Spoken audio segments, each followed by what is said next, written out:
आणि आता पाहूयात काही राजकीय घडामोडी। उद्धव ठाकरे भस्मारोग झालेला अॅनाकोंडा 25 वर्षांपासून मुंबईला अॅनाकोंडाचा विळखा। एकनाथ शिंदे यांची ठाकरेंवरती टीका। मुंबईची तिजोरी गिळली, मुंबईतल्या रुग्णांची खिचडी गिळली, त्यामुळे भस्म्यारोग माहिती आहे ना, भस्म्यारोग, तो भस्म्यारोग झालेला हा अॅनाकोंडा आहे। कुबड्या बोलून शहांकडून शिंदेंची सेना आणि अजित पवार यांच्या राष्ट्रवादीचा अपमान। स्वाभिमान असेल तर शिंदेंनी सरकारमधून बाहेर पडावं, संजय राऊतांची ही टीका। अमित शाह स्पष्ट बोललेले आहेत, या अपमानानंतर अजित पवार आणि शिंदेंनी सरकारच्या बाहेर पडायला पाहिजे। कुबड्या या दोघांनी स्वाभिमान असेल मराठा म्हणून तर राजीनामा देऊन बाहेर पडलं पाहिजे। उद्धव ठाकरेंना आयत्या बिळावर नागोबा म्हणायचंय का? भाजपच्या जीवावरती मुंबई महापालिकेत सत्ता घेतली, आमच्या मेहरबानीवर राज्यात सत्तेत बसलात। उद्धव ठाकरे यांनी शहांवर केलेल्या टीकेनंतर शेलारांचा हा पलटवार।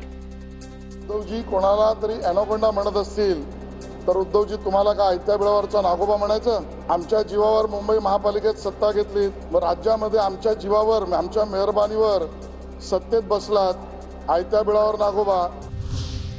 अजित पवार यांचेच काही नेते भाजपच्या वाटेवर। 2029 मध्ये 2 कुबड्यांकडे नेते राहणार नाही। शिंदेंना उद्धव ठाकरेंकडे तर अजित पवारांना शरद पवार यांच्याकडे चर्चेसाठी यावं लागणार, रोहित पवार यांची टीका।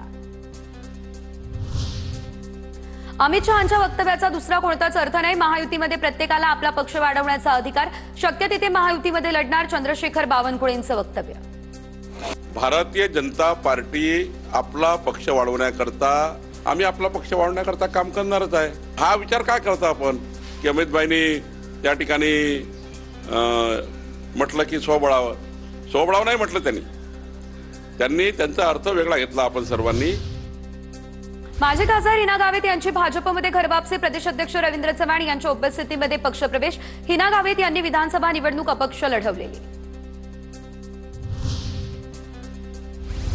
सिंधुदुर्गात जिल्हा परिषदेवर शिवसेनेचा भगवा फडकेल। जिल्हा परिषदेच्या 50 पैकी 32 जागांवर शिवसेनेचा होणार विजय। निलेश राणे यांचा अप्रत्यक्ष भाजपला इशारा। पंतप्रधान मोदी उद्या 1 दिवसीय मुंबई दौऱ्यावर। इंडिया मॅरिटाईम लीडर्स कॉन्क्लेव्हमध्ये मोदी होणार सहभागी। संध्याकाळी 4 वाजता मोदी जनतेला करणार संबोधित, अशी माहिती। मातोश्री परिसरात भाजपची बॅनरबाजी। महाराष्ट्र गृहनिर्माण स्वयंसमूह या संस्थेच्या अध्यक्षपदाचा दरेकर स्वीकारणार पदभार। देवाभाऊंचं पाठबळ हे स्वयंपूर्ण विकासाचं बळ, बॅनरवरती आशय। आणि यानंतर आपण बघणार आहोत काही मोठ्या बातम्या।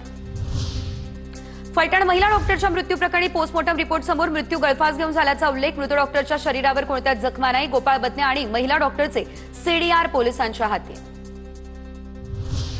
फलटण महिला डॉक्टर आत्महत्या प्रकरणावरती युवा काँग्रेसचे महाराष्ट्र सरकार विरोधात आंदोलन। दिल्लीमधील रायसीना रोडवरती युवा काँग्रेसची निदर्शनं। फलटणमध्ये डॉक्टर मृत्यू प्रकरणातील संशयित आरोपी पीएसआय गोपाल बदनेचा जुना व्हिडिओ समोर। वर्दीवरती नसलेल्या बदनेकडून रोडवर गाड्या थांबवत चालकांची चौकशी। महिला डॉक्टरच्या आत्महत्येप्रकरणी आज वडवणी शहर बंद। सर्वपक्ष आणि संघटनांच्या बंदच्या आवाहनाला प्रतिसाद। आरोपींवर कडक शिक्षेची मागणी करत बीड ते परळी रस्ता बंद। निलेश घायवळला भारतात आणण्यासाठी आता पुणे पोलिसांचं यूके हाय कमिशनला पत्र। पुण्यात बरेच गुन्हे दाखल असल्याचा या पत्रामध्ये उल्लेख। जळगावच्या शिवरामनगरमधल्या एकनाथ खडसेंच्या निवासस्थानी चोरी। खडसे दिवाळीच्या सुट्टीनिमित्त बाहेरगावी गेले असताना चोरी। 7 ते 8 टोळेत सोनं, 35,000ची रोख रक्कम चोरीला। 8व्या वेतन आयोगाच्या स्थापनेला मंत्रिमंडळ बैठकीत मंजुरी। 18 महिन्यांमध्ये आयोग केंद्राला अहवाल करणार सादर। 50 लाख केंद्रीय कर्मचाऱ्यांना होणार फायदा। अंतरिम रिपोर्ट आल्यानंतर निर्णय होणार लागू। लाडकी बहीणसाठी आता राज्य सरकारकडून एका वर्षात 43,000 कोटींचा खर्च। माहिती अधिकारातून ही माहिती समोर। आरटीआय कार्यकर्ते जितेंद्र यांची माहिती। राज्यात कृत्रिम वाळू म्हणजे एम सँडचा वापर करण्याबाबत धोरण निश्चित। एम सँड युनिटचे मंजुरीचे शासन अधिकार आता जिल्हाधिकाऱ्यांना। बावनकुळेंचे सर्व जिल्हाधिकाऱ्यांना या संदर्भात पत्र।